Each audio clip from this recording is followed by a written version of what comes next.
পবিত্র জুমার দিন বড় দামি একটি দিন। নবীজি সাল্লাল্লাহু আলাইহি ওয়াসাল্লাম বলেন, ও আমার উম্মতেরা শোনো, জুমার দিনটি হলো গরিবের জন্য হজের দিন। তাই প্রিয় দর্শক, এই পবিত্র জুমার দিনে যদি কোনো ব্যক্তি এই ৮টি আমল করতে পারে, ইনশাআল্লাহু তাআলা আল্লাহ রাব্বুল আলামিন তার মনের যত আশা আছে সকল আশাগুলো অবশ্যই পূরণ করে দেবেন ইনশাআল্লাহ। নবীজি সাল্লাল্লাহু আলাইহি ওয়াসাল্লাম বলেন, ও আমার উম্মতেরা শোনো, জুমার দিন এতটাই দামি একটি দিন। জুমার দিন হলো ঈদের দিন। সুবহানাল্লাহ। তাই চলুন প্রিয় দর্শক, এই পবিত্র জুমার দিনে কোন সেই ৮টি আমল করব, সেই আমল সম্পর্কে বিস্তারিতভাবে জেনে নেই। ১ নম্বরে যেই আমলের কথা বলবো সেই আমলটি হলো, নবীজি সাল্লাল্লাহু আলাইহি ওয়াসাল্লাম বলেন, তোমরা বলো, আল্লাহুম্মা কফিনি বিহালালিকা আন হারামিকা ওয়া আগনিনি বিফাদলিকা আম্মান সিওয়াকা। প্রিয় দর্শক, যদি কোনো ব্যক্তি অভাবের মধ্যে থেকে থাকে সে যেন এই দোয়াটি বেশি বেশি পরিমাণে পাঠ করে। আল্লাহ রাব্বুল আলামিন তার সকল অভাব দূর করে দেবেন।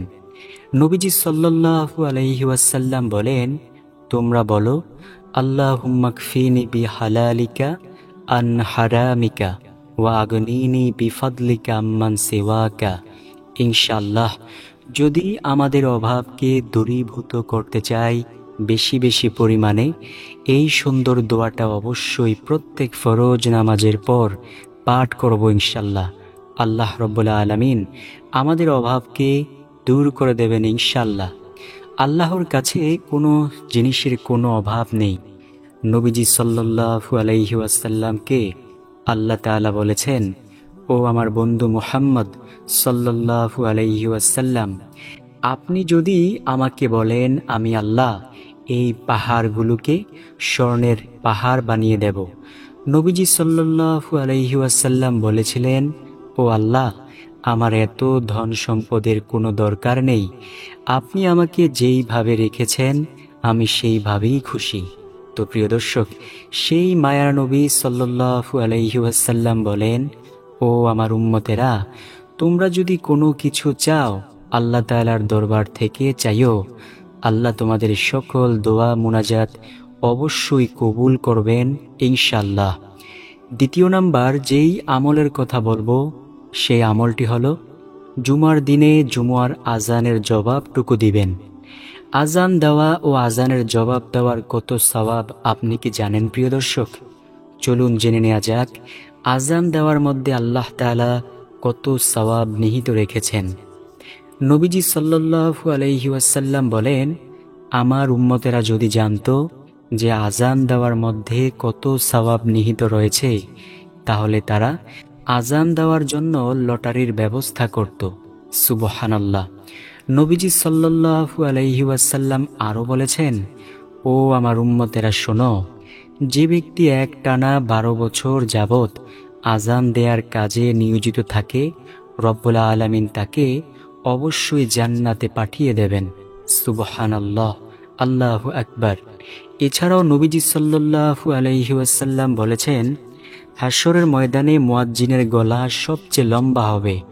দূর থেকে মানুষগুলো দেখে ঈর্ষা করতে থাকবে, ইস, আমিও যদি আজান দিতাম, আমিও যদি আজান দেয়ার কাজে নিয়োজিত থাকতাম, তাহলে আজকে আল্লাহ তাআলা আমাকেও এমন সওয়াব দান করত। প্রিয় দর্শক, বুঝতে পেরেছেন আজান দেওয়ার মধ্যে কত সওয়াব? নবীজি সাল্লাল্লাহু আলাইহি ওয়াসাল্লাম বলেন, যে ব্যক্তি আজান দেয়, ওই আজানের আওয়াজ যত দূর পর্যন্ত যায় তত দূর পর্যন্ত তাকে ক্ষমা করে দেওয়া হয়। যত গাছগাছালি, পাখপাখালি, পশু পাখি যারাই সেই আজানের আওয়াজ শুনে, সবাই তার জন্য শুধু মাগফিরাতের দোয়া করতে থাকে। তাই প্রিয় দর্শক, অবশ্যই আজান দেওয়ার চেষ্টা করব ইনশাআল্লাহ। আর আপনি যদি আজান দিতে নাও পারেন, কমপক্ষে আজানের জবাবটুকু দিবেন।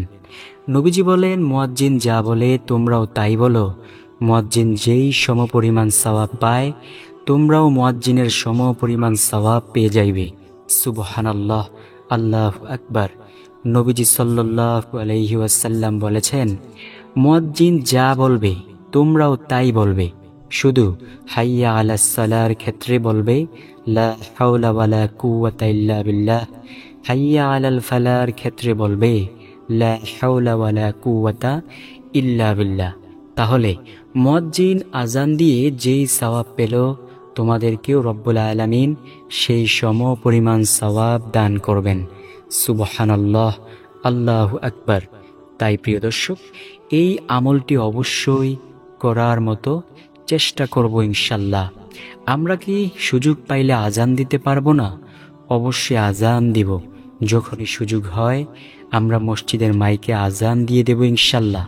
আল্লাহ যদি কবুল করে নেয়, আমাদেরকে অনেক অনেক অনেক সওয়াব দান করতে পারেন। নবীজি বলেন, তোমরা যে আমলই করো না কেন, সে আমল শুধুমাত্র আল্লাহ তাআলাকে সন্তুষ্ট করার জন্য করিও, তাহলে রব্বুল আলামিন তোমাদের সে আমলকে কবুল করে নেবেন। যদিও আমল অল্প হয়, সেই অল্প আমলেই মিলবে সেই শান্তিময় জান্নাত।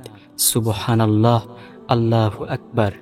তৃতীয় নাম্বার যেই দোয়ার কথা বলবো, সেই দোয়াটি হলো, নবীজি সাল্লাল্লাহু আলাইহি ওয়াসাল্লাম বলেন, তোমরা বলো, আল্লাহুম্মা আনতাস সালাম ওয়া মিনকাস সালাম, তাবারাকতা রব্বানা ওয়া তাআলাইতা ইয়া জাল জালালি ওয়াল ইকরাম। কোনো ব্যক্তি যদি এই দোয়াটি পাঠ করতে পারে, আল্লাহ রব্বুল আলামিন তার সকল দোয়া মুনাজাত কবুল করবেন। নবীজি কোনো এক জায়গায় যাচ্ছেন, এমন সময় তিনি শুনতে পাইলেন একজন ব্যক্তি মুনাজাত ধরেছেন। মুনাজাতের মধ্যে তার সকল চাওয়া পাওয়াগুলো বলতেছেন। নবীজি সাল্লাল্লাহু আলাইহি ওয়াসাল্লাম শুনতে পাইলেন, সর্বশেষে সেই ব্যক্তি বলল, ইয়া জাল জালালি ওয়াল ইকরাম। নবীজি বলেন, এই ইয়া জাল জালালি ওয়াল ইকরামের বরকতে আল্লাহ তোমার সকল দোয়া অবশ্যই কবুল করবেন। তাই তো নবীজি সাল্লাল্লাহু আলাইহি ওয়াসাল্লাম সব সময় বলতেন, আল্লাহুম্মা আনতাস সালাম ওয়া মিনকাস সালাম, তাবারাকতা রব্বানা ওয়া তাআলাইতা ইয়া জাল জালালি ওয়াল ইকরাম। যদি আমরা এই দোয়া পাঠ করে আল্লাহর কাছে একটি মুনাজাত ধরি, আল্লাহ আমাদের সম্পূর্ণ মুনাজাত অবশ্যই কবুল করবেন ইনশাল্লাহ। চতুর্থ নাম্বার যেই আমলের কথা বলবো, সেই আমলটি হলো, নবীজি সাল্লাল্লাহু আলাইহি ওয়াসাল্লাম বলেন, তোমরা ছোট্ট ছোট্ট আমলও যদি দেখো, সেই আমলগুলোকে ছেড়ে দিও না, সেই আমলের অনেক বেশি সওয়াব। নবীজি বলেন, একজন পতিতা মহিলা, তার উপর জাহান্নাম ওয়াজিব ছিল। বনি ইসরায়েল গোত্রের সেই মহিলা একটি খোলা ময়দান দিয়ে যাচ্ছে। এমন সময় তার চোখের মধ্যে পড়ল যে একটি কুকুর পিপাসার্ত অবস্থায় একটি কূপের কিনারায় পড়ে আছে। সে এখনই মারা যাবে ভাব। ওই মহিলার অন্তরে অনেক মায়া লেগে গেল। ওই মহিলা তার পায়ের মোজা দ্বারা সেই পুকুর থেকে একটু পানি এনে তার মুখের মধ্যে দিলে ওই কুকুরটি আল্লাহ তাআলার হুকুমে তার প্রাণ ফিরে পেল। নবীজি সাল্লাল্লাহু আলাইহি ওয়াসাল্লাম বলেন, ও সাহাবীরা, আমলটি কি ছোট না? সাহাবীরা বলল, ইয়া রাসূলুল্লাহ, অবশ্যই আমলটি অনেক ছোট। নবীজি বলেন, তোমরা কি জানো এই ছোট্ট আমলের কারণে ওই জাহান্নামী মহিলাকে আল্লাহ তাআলা জান্নাত দান করেছেন। সুবহানাল্লাহ, আল্লাহু আকবার। অন্য হাদিসের মধ্যে নবীজি বলেন, আমি যখন মেরাজে গিয়েছিলাম, আমি দেখলাম জান্নাতের মধ্যে একজন ব্যক্তি আনন্দে ঘুরে বেড়াচ্ছে।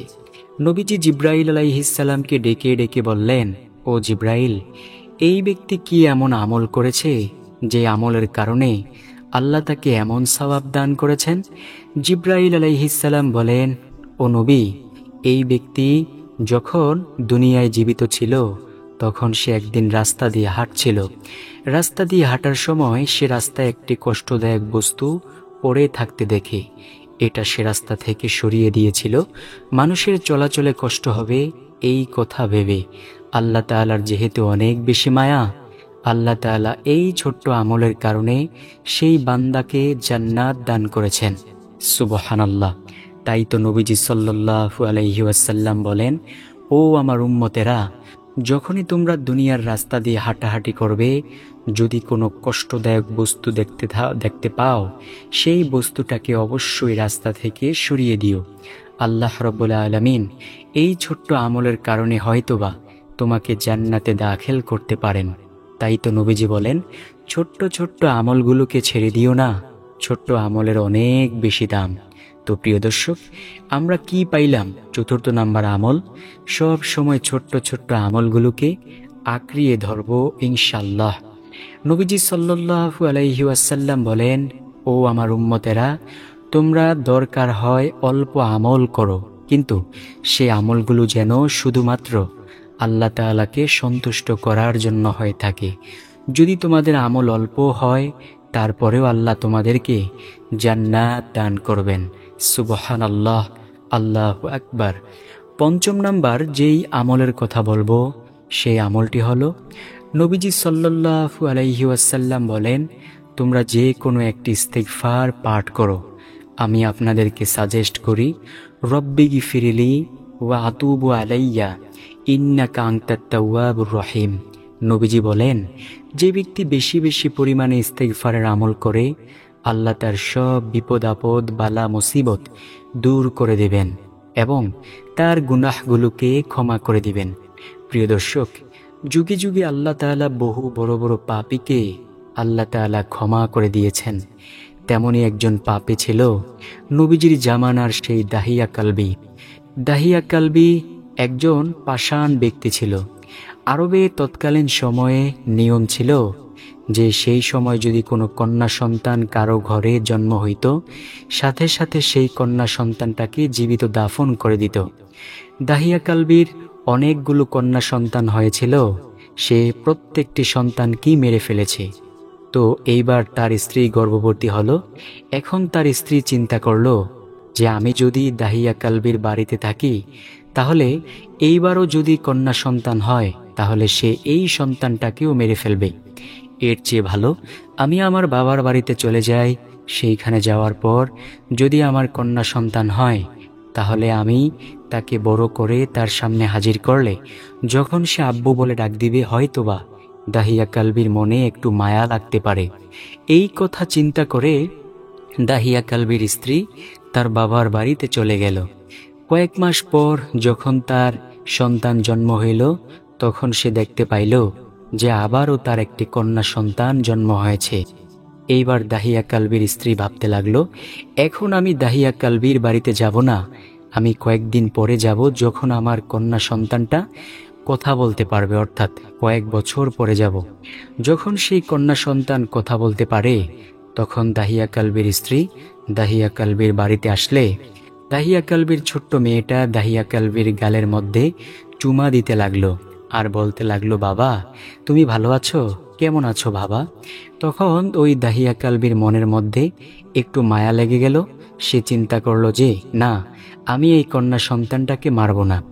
তৎকালীন সময়ে দাহিয়া কালবি আরবের একজন গণ্যমান্য নেতা ছিল। তো আরবের অন্যান্য কাফিররা বলতে লাগলো, দাহিয়া কালবি নেতা হয়ে তার ঘরের কন্যা সন্তানকে মারতেছে না, এ আবার কেমন নেতা? সমাজের মধ্যে সবাই বলা বলি করতে লাগলো। দাহিয়া কালবির কানের মধ্যে যখন এই আওয়াজ আসলো, দাহিয়া কালবি মনে মনে প্ল্যান করলো যে আমি এই কন্যা সন্তানটাকেও আর জীবিত রাখতে পারবো না। দাহিয়া কালবি তার স্ত্রীকে বলল, এই কন্যা সন্তানটাকে তুমি সাজিয়ে দাও, আমি এক জায়গায় বেড়াইতে যাব। দাহিয়া কালবির স্ত্রী আপন মনে সেই কন্যা সন্তানটাকে সাজিয়ে দিলে দাহিয়া কালবি ও দাহিয়া কালবির সেই কন্যা সন্তানটা হাঁটতে লাগলো। হাঁটতে হাঁটতে হাঁটতে হাঁটতে অনেক দূরে একটি খোলা মাঠের মধ্যে দাহিয়া কালবি গিয়ে একটি গাছের নিচে গিয়ে আশ্রয় নিল। তারপর সে একটি গর্ত খনন করলো। ওই মেয়েটা দেখলো তার বাবার ঘাম ঝরছে। দাহিয়া কালবির কাছে এসে বলল, বাবা আমি কি তোমার কাজে সাহায্য করব? আমিও তোমাকে গর্ত খনন করে দেই। কিন্তু মেয়ে তো আর জানে না যে তার জন্য মৃত্যুকূপ তৈরি হচ্ছে। ওই মেয়েটাও তার সাথে গর্ত খনন করলো। যখন গর্ত করা শেষ, এইবার দাহিয়া কালবি সেই মেয়েটাকে ধাক্কা দিয়ে সেই গর্তের মধ্যে ফেলে দিল। ফেলে দিয়ে সাথে সাথে মাটি ফালাইতে লাগলো। দাহিয়া কালবির মেয়ে বলতে লাগলো, বাবা তুমি আমাকে মেরো না, ও বাবা তুমি আমাকে মেরো না বাবা। আমি তোমার সাথে কথা দিচ্ছি, আমি আর জীবনেও তোমার সামনে কোনো দিন আসবো না। আমি দূরে কোথাও চলে যাব, তারপরেও আমি তোমার সামনে আসবো না। আমার জন্য যদি তোমার সমাজে মুখ দেখাইতে লজ্জা হয়, আমি তোমাকে বাবাই পরিচয় দেব না। বাবা, তুমি আমাকে আজকের মতো প্রাণ ভিক্ষা দিয়ে দাও বাবা, তুমি আমাকে মেরো না। দাহিয়া কালবি কোনো কথাই শুনল না। সে শেষমেশ জ্যান্ত ওই মেয়েকে দাফন করে দিল। দাহিয়া কালবি যখন বাড়িতে আসতে লাগলো, তার মনে হইল সেই কন্যা সন্তানটা তার কানের মধ্যে বারবার আওয়াজ দিচ্ছে, বাবা তুমি আমাকে নিয়ে যাও, তুমি আমাকে এইখানে একা রেখে যেও না। দাহিয়া কালবি একেবারে পাগলের মতো হয়ে গেল। দৌড়ে নবীজির কাছে আসলো। আয়সা বলল, ইয়া রাসূলুল্লাহ, আমি সহ্য করতে পারতেছি না। সমাজের মানুষের কথার মধ্যে পড়ে আমি আমার আদরের সন্তানটাকে শেষ করে দিয়েছি। আমাকে কি আল্লাহ তাআলা মাফ করবেন? নবীজি বলেন, ও আমার উম্মত, ও দাহিয়া কালবি, আল্লাহ তাআলার কাছে যদি তুমি এখনই তাওবা করো, আল্লাহ তাআলা তোমাকে ক্ষমা করে দিবেন। নবীজি সাল্লাল্লাহু আলাইহি ওয়াসাল্লামের হাতে সাথে সাথে হাত রেখে পরিপূর্ণ মুসলমান হয়ে গেল। সুবহানাল্লাহ, আল্লাহু আকবার। এইভাবে আল্লাহ তাআলা বহু বড় বড় পাপীকে ক্ষমা করে দিয়েছেন। তারপর থেকেই নবীজি সাল্লাল্লাহু আলাইহি ওয়াসাল্লামকে আল্লাহ তাআলা জানিয়ে দিলেন, ও আমার বন্ধু মুহাম্মদ সাল্লাল্লাহু আলাইহি ওয়াসাল্লাম, আপনি আপনার উম্মতদেরকে জানিয়ে দিয়েন, আপনার কোনো উম্মতের ঘরে যদি একটা কন্যা সন্তান জন্ম নেয়, সে যেন একটা জান্নাতের মালিক হয়ে গেল। যদি কেউ দুইটা কন্যা সন্তান জন্ম দিল, সে যেন দুইটা জান্নাতের মালিক হলো। প্রিয় দর্শক, আজকে আমাদের সমাজে যারা বলে ইসলাম নারীদের সম্মান দেয় নাই, তারা হলো সম্পূর্ণ মূর্খ। আরে বোকার দল, একমাত্র নবীজি সাল্লাল্লাহু আলাইহি ওয়াসাল্লামই নারীদের সম্মান দিয়েছেন। অন্যান্য ধর্মের মধ্যে এখনো নারীদের সম্মান নেই। শুধুমাত্র ইসলাম ধর্মেই পরিপূর্ণ নারীদের সম্মান রয়েছে। সুবহানাল্লাহ, আল্লাহু আকবার। ষষ্ঠ নাম্বার যেই আমলের কথা বলবো, সে আমলটি হলো, নবীজি যখন মেরাজে গেলেন, তখন তিনি জান্নাত দেখলেন।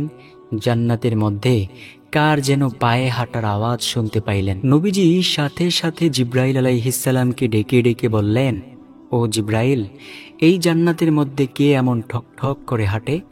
জিব্রাইল বলেন, ইয়া রাসূলুল্লাহ, এটা আপনার প্রিয় সাহাবী বেলাল রাদিয়াল্লাহু তাআলা আনহুর পায়ে হাঁটার আওয়াজ। নবীজি দুনিয়ায় আইসা বেলাল রাদিয়াল্লাহু তাআলা আনহুকে ডেকে ডেকে বললেন, ও বেলাল, কি এমন আমল করেছো যে আমলের কারণে আল্লাহ তোমাকে এমন মর্যাদা দিয়েছেন? বেলাল রাদিয়াল্লাহু তাআলা আনহু বলেন, ও নবী, আমার এমন কোনো আমল নেই, তবে যখনই আমি সুযোগ পাই অজু করে মসজিদে যাই, সাথে সাথে 2 রাকাত তাহিয়াতুল ওযু সালাত আদায় করি। নবীজি সাল্লাল্লাহু আলাইহি ওয়াসাল্লাম বলেন, ও বেলাল, আল্লাহ তোমাকে এই আমলের বরকতে এমন মর্যাদা, এমন সওয়াব দান করেছেন। সুবহানাল্লাহ, আল্লাহু আকবার। তো প্রিয় দর্শক, বুঝতে পেরেছেন কেমন দামি আমলগুলো? আমরা চাইলে কিন্তু পাঠ করতে পারি, আমরা করি না কেন? অলসতা, অবহেলা করে। সপ্তম নাম্বার যেই আমলের কথা বলবো, সে আমলটি হলো, নবীজি সাল্লাল্লাহু আলাইহি ওয়াসাল্লামের প্রতি একটি দরুদ পাঠ করবেন। আমি আপনাদেরকে বলবো, সাল্লাল্লাহু আলাইহি ওয়াসাল্লাম এই সংক্ষিপ্ত দরুদটি পাঠ করতে। নবীজি বলেন, যে ব্যক্তি আমার প্রতি একবার দরুদ পাঠ করবে, রব্বুল আলামিন তাকে এমন সওয়াব দান করবেন যে তাকে 3টি পুরস্কার দিবেন। 1 নাম্বার পুরস্কার, রব্বুল আলামিন তার 10টা গুনাহকে ক্ষমা করে দিবেন। 2য় নাম্বার পুরস্কার, তাকে 10টা রহমত দান করবেন। 3য় নাম্বার পুরস্কার, আল্লাহ রব্বুল আলামিনের আদালতে তার মর্যাদা আল্লাহ বাড়িয়ে দিবেন 10 ধাপ। সুবহানাল্লাহ, আল্লাহু আকবার। তো প্রিয় দর্শক, বুঝতে পেরেছেন কেমন সেই দামি আমলগুলো? অবশ্যই আমরা বেশি বেশি পরিমাণে অবশ্যই করব ইনশাল্লাহ। সর্বশেষ নাম্বার আমল হলো, বেশি বেশি পরিমাণে বলবেন সুবহানাল্লাহি ওয়া বিহামদিহি। নবীজি বলেন, যে ব্যক্তি 100 বার দৈনিক বলবে সুবহানাল্লাহি ওয়া বিহামদিহি, তার আমলের দাম হাশরের মাঠে সবচেয়ে বেশি হবে এবং মিজানের পাল্লায় অনেক বেশি ভারী হবে। তবে ওই ব্যক্তির আমলের দাম আরও বেশি হবে যে ব্যক্তি এর থেকে একবার হলেও বেশি পরিমাণে পাঠ করবে। তো আশা করব ভিডিওটি ভালো লাগবে।